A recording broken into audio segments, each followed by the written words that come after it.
আজকে আপনাদেরকে দেখাবো ব্লান্ডার ছাড়া কিভাবে আপনি প্রবাসের মাটিতে শরবত বানাই খাইবেন।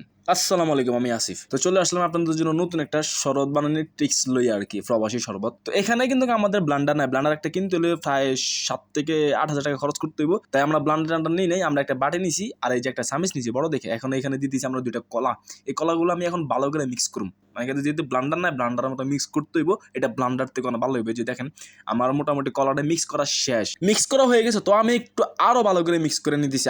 আপনি যখন কলাটাকে একটু ভালো করে মিক্স করবেন তখন আপনার মানে স্বাদটা একটু বেড়ে যাবে। তো কলাটা মিক্স করা শেষে আমি একটু চিনি দিয়ে দিচ্ছি আর কি। আপনার শরবত বানাইতে যেটা আমি মিষ্টি শরবত বানাইতেছি, মিষ্টি অবশ্যই দিতে হবে। তাই আমি তো চিনি আমি 2 কাপের মতো দিছি। এখন চিনিগুলো দিয়ে আমি আর একটু মিক্স করে নেবো, যেন আপনার ওই যে দুধ দিলে সাদা সাদা চিনিটা গইলা যায়। তো এখন আমার এই কাজটা শেষ। কাজ শেষ হওয়ার পরে এই যে আমার হাতে দেখতেছেন এটা হচ্ছে লেবু দিমু। আপনি কখনো খেয়েছেন যে দই সাথে লেবু দিয়ে শরবত বানায় খাইতে?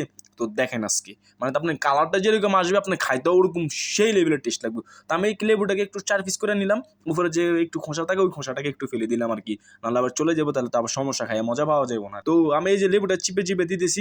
এই যে দেখেন লেবু তো অনেক রস, মানে এই জায়গায় লেবু ভাই অনেক বড় বড় হয় এবং প্রচুর লেভেলের রস থাকে, বুঝছেন। আর ভাই আরেকটা কথা, এই যে লেবুর আমরা লেবুকে বাংলাদেশে আর এই জায়গার মানুষ কি কয় জানেন? লিম কয়, লিম। লেবুর লিম বলে। আর ওই যে মালটা আছে না, মালটার কি কয় জানেন? লিম টানি। মানে লিম টানি যেটা হচ্ছে মালটা, যেটা লেবু ওটা হচ্ছে লিম। তো এই যে মোটামুটি আমার এই যে লেবু দেওয়া শেষ। এখন আমার পালা হচ্ছে এই জায়গার একটা দই, এই জায়গার দই আর কি। বাংলাদেশে এরকম দই নাই, এটা লাল দই আর কি। এটা দিলে মানে এটা টেস্ট বাড়বো এবং কি কালারটা চলে যাবো, যেহেতু আমাদের কাছে কালারিং মতো কিছু নাই। তো আমরা এই দই দিয়ে দিব দুইটা দিলে আমার এটার কালারটা একদম ফুটে উঠবো আর কি। সেই কালার হবে, একটু লাল লাল কালার হয়ে যাবো। এটা খাইতে সে লাগবে। এগুলো দাম এত বেশি না, মাত্র 2 টাকা এই জায়গার টাকার আর কি। বাংলাদেশে অনেক টাকা হইতে পারে, আর এটা বাংলাদেশে নাই। এটাকে আমরা এই জায়গায় জবাদি বলি, জবাদি। যেটা বাংলাদেশে দই, এখানে এটা জবাদি।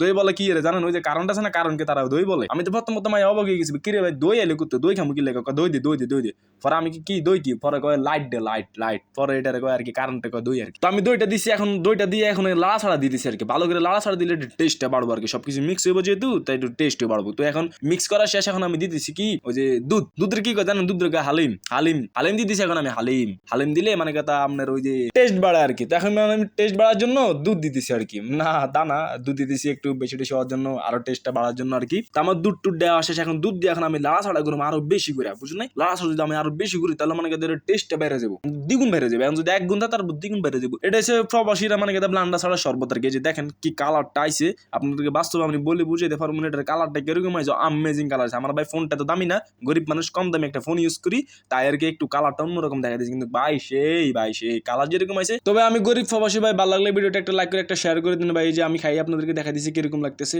আমেজিং ভাই, সেই টেস্ট এসে সেই একটা লাইক করে দেন।